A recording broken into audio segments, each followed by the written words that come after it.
So hey guys, and I'm about to go show you all the best ways that, and basically all the software that you actually need for beginners and for other people that are starting out with their build process. So basically, if you build your PC, you got all the drivers, but you haven't clocked everything. Basically, this is what you should do. Number one, go into the BIOS and enable XMP. XMP basically increases your memory's utilization to their advertised speeds because when you set them, they actually go to a much more lower speed, like 4800 watts, and it's not really that good. But if you use XMP, it's basically an overclocking profile that will clock it to its advertised speed, so it makes it much more faster.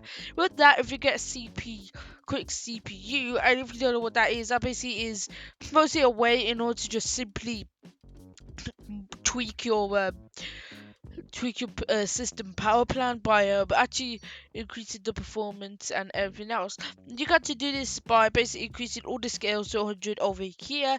That is the core parking, fixed gain, turbo boost, and performance. It will also increase more FPS, and not only that, but it won't actually go over the top and just break your CPU or any other things. Or you could go to CPU set to thingy bob over here, and it will basically go to the highest intent that you can go to and bloody like makes it super fast. It will clock it out. It will basically make the neutralization much more faster and therefore puts in more FPS in games. But if you're gonna do that, you wanna have the good old CPU HW monitor.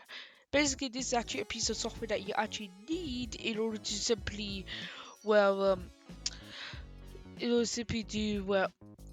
It's simply a basic way in order to check all the megahertz and basically all the power, energy, and voltage in your system. And basically, it's a really good way in order to check if your system is up top. Plus, it can also be useful when there's something wrong with the CPU, when there's an overheating issue. Like you can really tell it's based on the temperatures, and this temperatures can or and you can tell based on the Celsius, as you can see over here, and this can actually tell you if your computer is overheating, and if it is, what type of components are being overheated, and therefore could get you the most easiest and quickest results of knowing the main problem. And it's also very useful. There's Dragon, and Dragon over here doesn't really work, but it's Realtek bandwidth control, and basically it controls the Wi-Fi that comes in and out, and it could be used in order to max out your Wi-Fi, but it doesn't work apparently.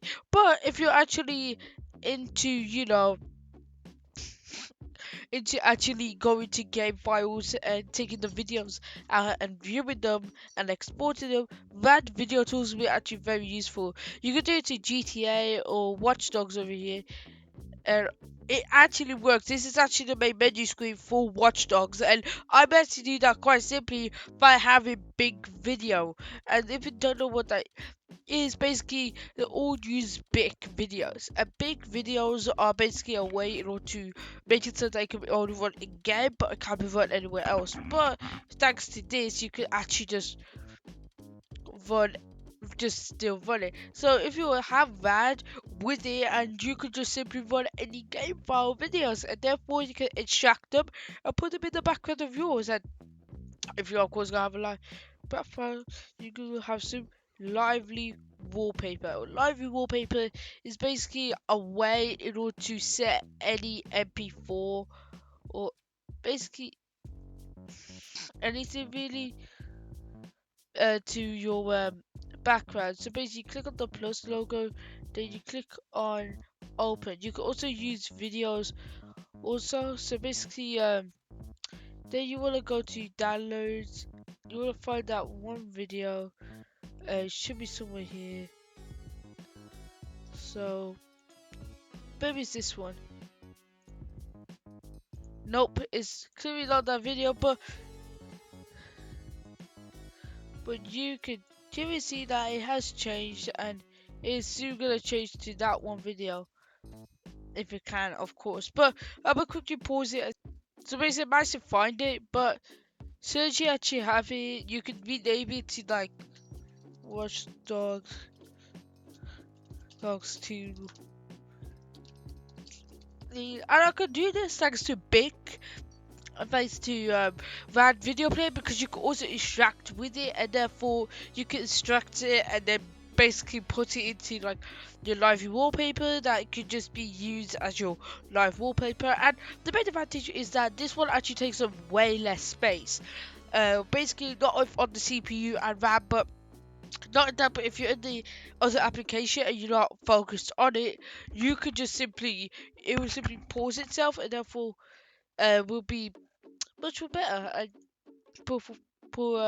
performance and these other things. And simply, boom, it's my background now. So yeah, this is all of it, and I'm probably not gonna put this description down below because I'm probably gonna forget. But remember one thing, that is, this could just be all useful and not that, but much more better to you, because you can just simply use these anywhere, and these will actually increase the performance. And basically, I sometimes use them, and so other people might use them. So yeah, see ya. So you know what is a Windows stat? I didn't really show it, but I'm gonna show it at the end anyway. So basically, this is Windows stat. So basically, it shows. Basically, it will come as a Pac-Man, and it will go through your files and see which one takes up the most space. And these boxes represent the space. And these, and if it's in the same group, then it will of course have the same color, and therefore smaller the box, smaller the spaces. But however, bigger the box, bigger the spaces. You know how it goes? Bigger the space, bigger the box. Basically, it will literally go into multiple. Basically, go into multiple sections. First of all, it will go into that files or these other file types, and then group them up together as one, and then puts it in this whole graph that you could just simply view for yourself to see which one's taking up the most space. This is also useful if you want to clear up some things in your computer, but you don't know what to clear out because you don't know which one takes up the most space. It's actually very useful, as that it goes further into detail into your computer and find out which one is the thing that you need to delete and which one is the things you don't need to delete. And it will, and trust me, for a gaming YouTuber, I wouldn't really recommend doing this, because you just end up going to delete some important data for some games, and then end up going to crash, and therefore you have to verify the files and all that stuff. So basically, unless if you're not really, working, like, unless if you really want to clear out space and it's not a gaming PC and has no games on it, this could be very useful to you guys and to others. But it's mostly useless to gamers, but it could be useful to some of you guys.